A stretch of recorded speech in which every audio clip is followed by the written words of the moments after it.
didn't even mean for my first episode to be dramatic. I'm not starting this journey because I think I'm perfect. I'm starting because it means something deeper to me. I need to clarify that I'm no content creator or professional editor. This is my first ever YouTube, and please do not expect to see any perfection. On the contrary, you're going to see a lot of imperfections. I'm learning how to edit on CapCut, and I'm just going to be learning a lot of new stuff to make sure that I take you all on this journey with me. Yeah, watching my 16 months journey to becoming Miss World. I've put down a number of questions I think most people will have. The same questions I believe I'll have if I have to follow someone on their 16 months long journey.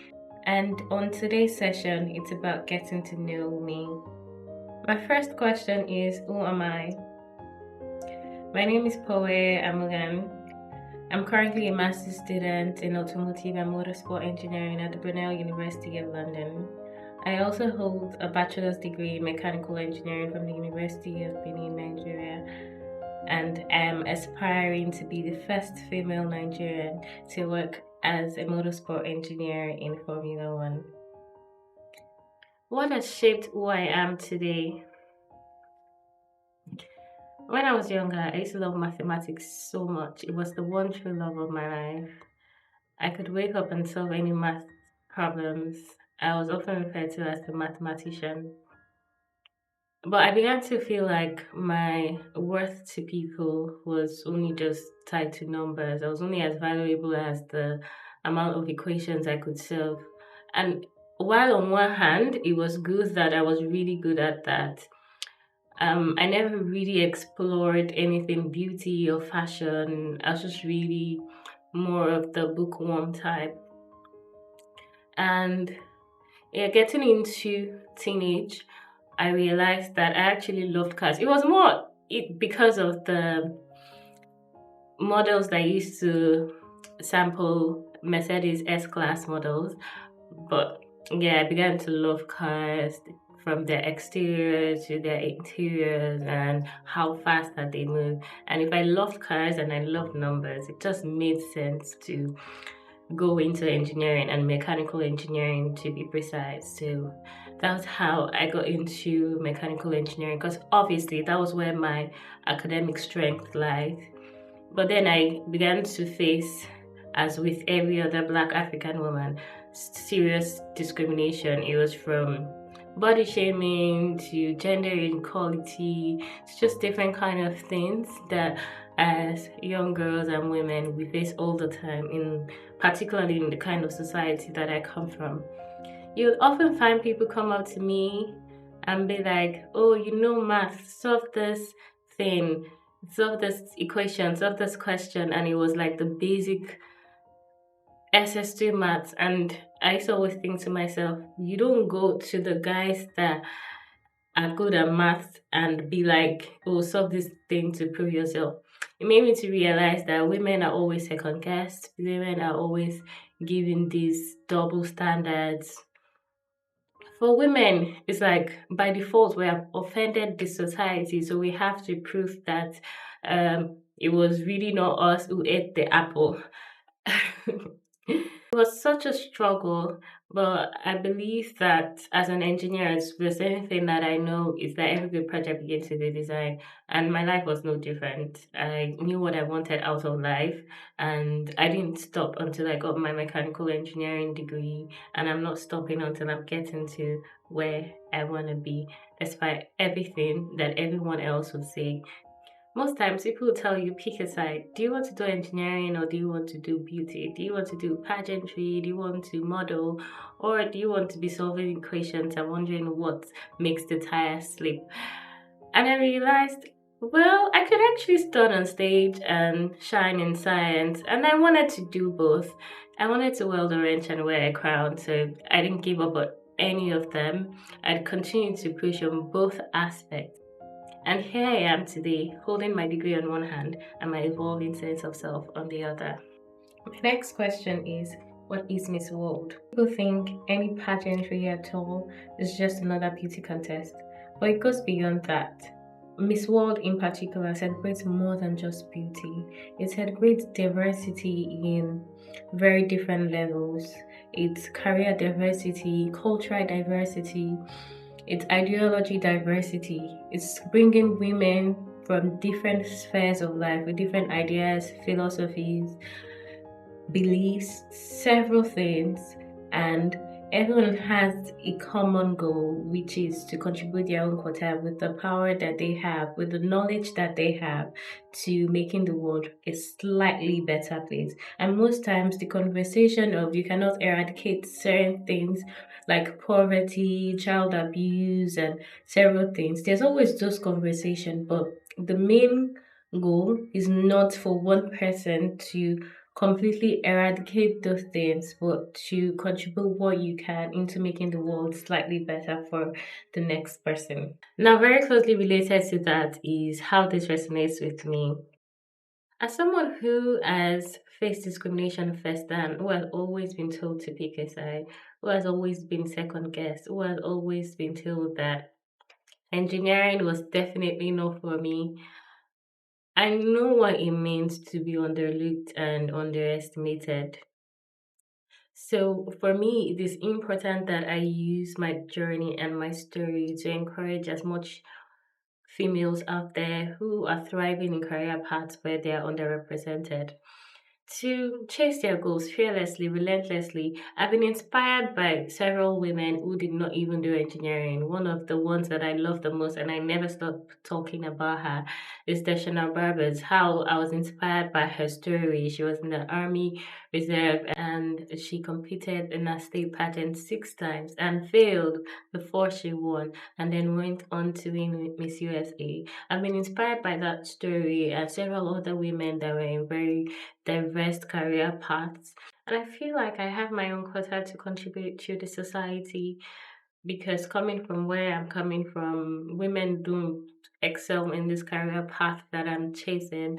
And looking how far I've come, I know that there's one girl out there who has been having similar struggle, even if not the same, and will be motivated to push through because she has seen someone who has done the same. Becoming means evolving. For me, it's continuous evolving. I'm certainly not the same person that I was when I was 5 years old. I didn't think much would come out of my life. I'm definitely not the same person that I was when I was 16 and I was struggling with my first year in uni and all of the annoying questions that people used to ask me about why I picked engineering. And I'm definitely not the same person I was when I finally graduated with my degree. For me, it's about continuous growth. It's about learning along the way. It's about picking the positives and while at it being very empathetic and helping people grow as well. Now that we have established who I am, what have made me who I am today, and what Miss World is, and what becoming means to me, why do I want to become Miss World is the next question.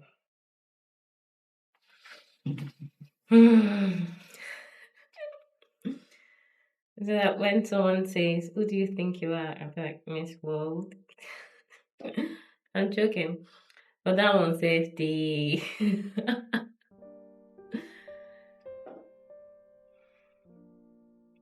It all started when I was bored.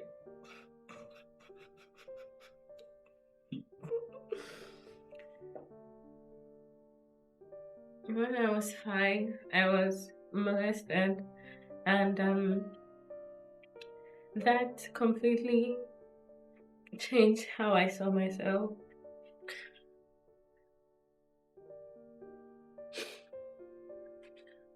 Um,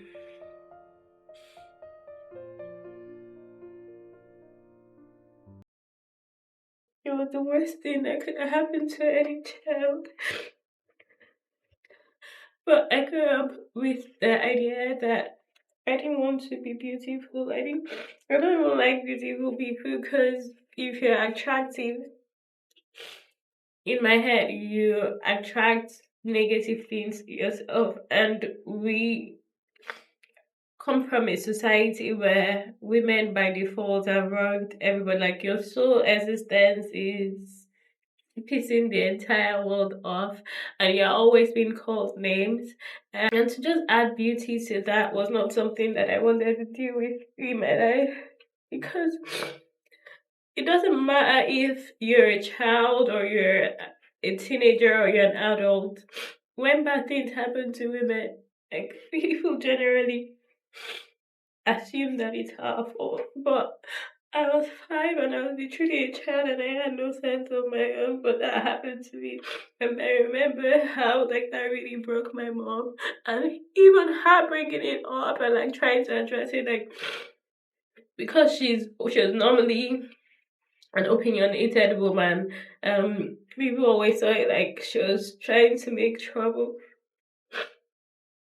but no more. But no mother wants that to have ever happened to their child.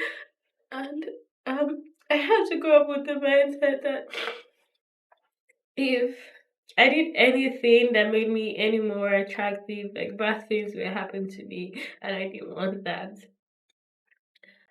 And as a result of the abuse, my body could not hold food, so I used to wet the bed, and anytime that I drank water, it was such a problem for me. So I remember, like, never wanting to drink water, and the entire day I would go with, like, just a cup of water in the morning. I never had it at night because I would wet the bed.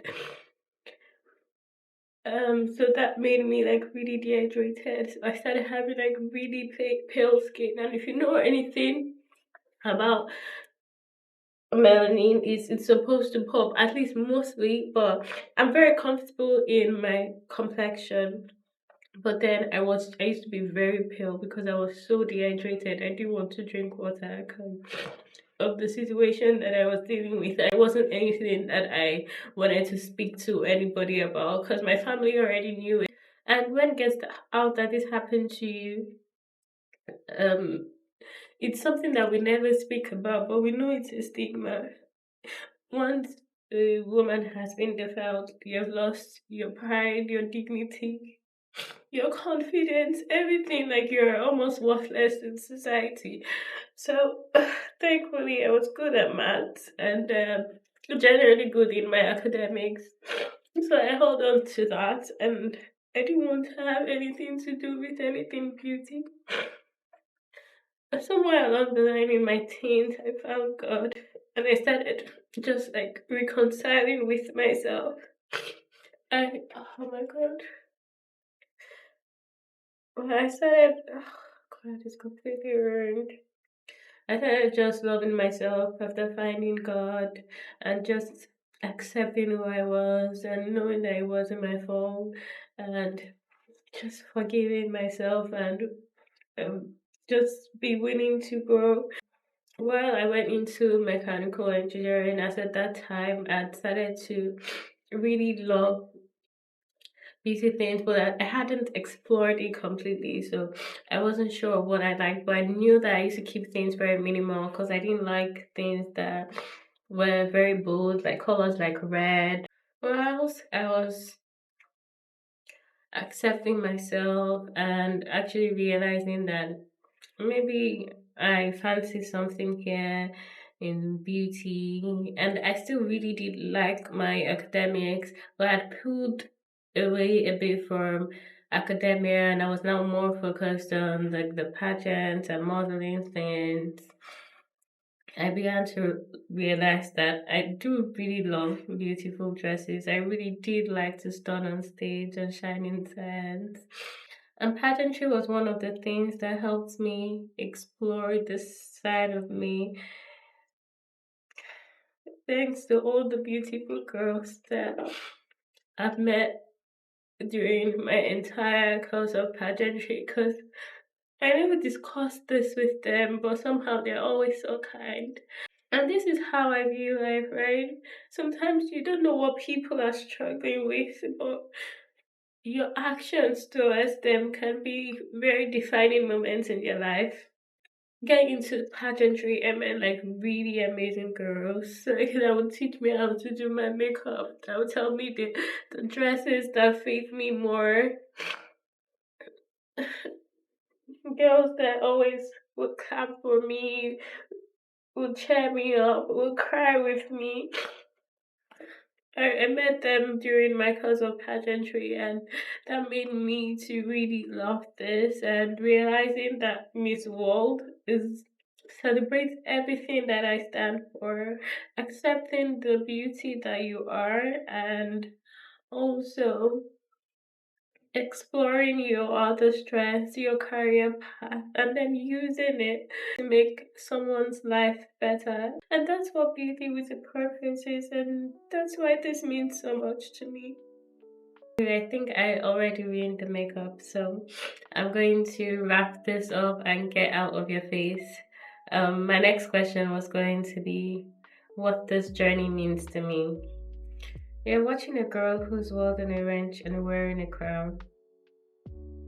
As someone who has always been a student of mathematics, I know for a fact that every step taken to arriving at your final answers matter in every equation, and this is no different.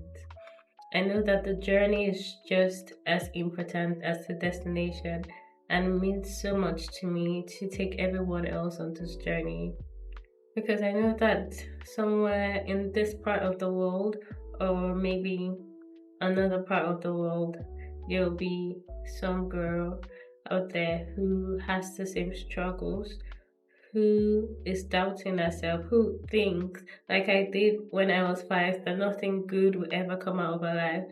You're watching me in real time becoming more and more of everything that I had dreamed about. And I hope that this is encouraging enough for you to not give up on yourself.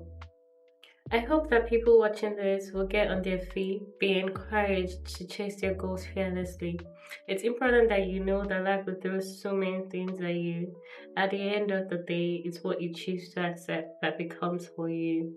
You're watching a girl who's facing her fears, whose life has thrown so many things at, but I'm still here, as there's still so much to overcome.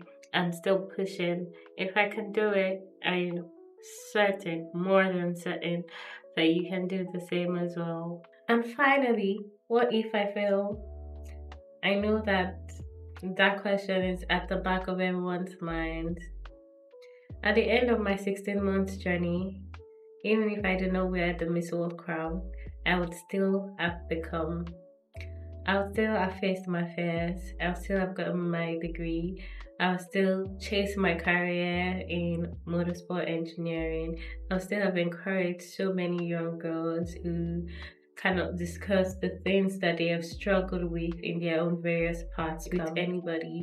There'll be one girl somewhere in a corner of the earth who watched my video and followed my story and found a glimpse of hope to not give up on herself, to not listen to negative comments that people may have told her, not listen to everyone who has said she's not good enough.